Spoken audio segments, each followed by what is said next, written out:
Olá pessoal, aqui é o professor Alexandre Henry do Justo e eu estou aqui rapidinho para falar sobre o Tribunal de Justiça do Distrito Federal, sobre o concurso de juiz para direito substituto e a prova de sentença civil. Eu queria apenas fazer um comentário sobre as três últimas provas. Claro que quando a gente analisa o histórico de um concurso, isso não significa que a prova seguinte será da mesma maneira. Você pode se surpreender, os examinadores podem vir com algo bastante novo e totalmente diverso do que foi cobrado nos exames anteriores. De toda sorte, há uma tendência a que os tribunais mantenham um certo padrão na prova, nas provas que eles aplicam, exceto quando há mudança de banca, se o tribunal, por exemplo, deixa a cargo de uma instituição terceirizada a segunda fase, e de repente muda do Sebrasp para a FGV, para a FCC, enfim, nesses casos você pode ter uma mudança um pouco maior. Mas quando você mantém a banca, mantém o estilo da banca, no caso do TJ do Distrito Federal, que não terceiriza a segunda fase, então você tem um histórico de provas de segunda fase feitas pela própria comissão do concurso do Tribunal de Justiça, há uma tendência de manter mais ou menos aquele estilo de prova. E o que nós vimos nos três últimos concursos do Tribunal de Justiça do Distrito Federal? As provas foram aplicadas em 2014, 2015 e 2016. Estou me referindo às provas de sentença civil. Em 2014, nós tivemos uma proposta relativamente fácil, que era uma execução de um título extrajudicial, no caso era uma cédula de crédito bancário, questões simples sobre prescrição, sobre formalidades do título, sobre juros. Eles trataram de capitalização de juros por parte de instituição financeira, um tema bem batido, bem simples.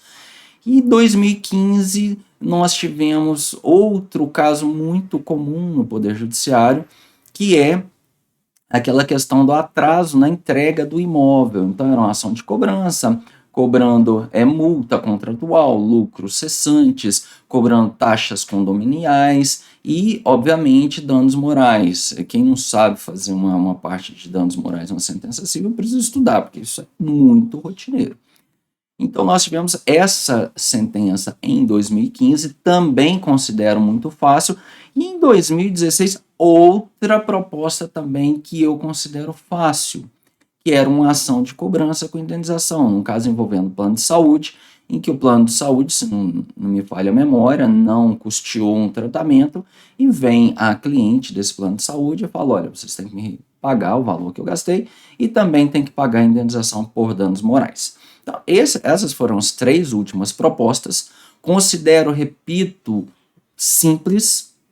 Se o Tribunal de Justiça do Distrito Federal não inovar nessa prova agora, nós devemos ter novamente algo relativamente simples na sentença civil, contrastando, por exemplo, com alguns tribunais como Santa Catarina, que tem um histórico de cobrar sentenças cíveis complicadíssimas. No caso do TJDFT, não, o histórico é bem sossegado. E em relação ao que pode cair, eu sempre falo, olha, indenização, as ações indenizatórias por responsabilidade civil, elas costumam ser entre 40% e 50% de todos os concursos, ou seja, costuma a proposta de sentença civil, 40% a 50% de todos os concursos costuma cobrar responsabilidade civil, seja no âmbito consumerista, no âmbito estatal, da responsabilidade estatal, ou mesmo na responsabilidade civil pura entre particulares, por exemplo. Então não deixe de analisar isso. Ações envolvendo o direito de saúde, apesar de já ter sido cobrado no último concurso, né, mas pode vir às vezes uma ação envolvendo a obrigação de custear o direito à saúde por parte do poder público, as ações por improbidade administrativa, reintegração, as possessórias sempre costumam cair também, contratos bancários, contratos em geral, todos esses tipos de lide são muito comuns. Evidentemente pode cair uma ação de direito de família, enfim, o universo é bastante vasto na esfera da sentença civil de concurso para juiz das magistraturas estaduais.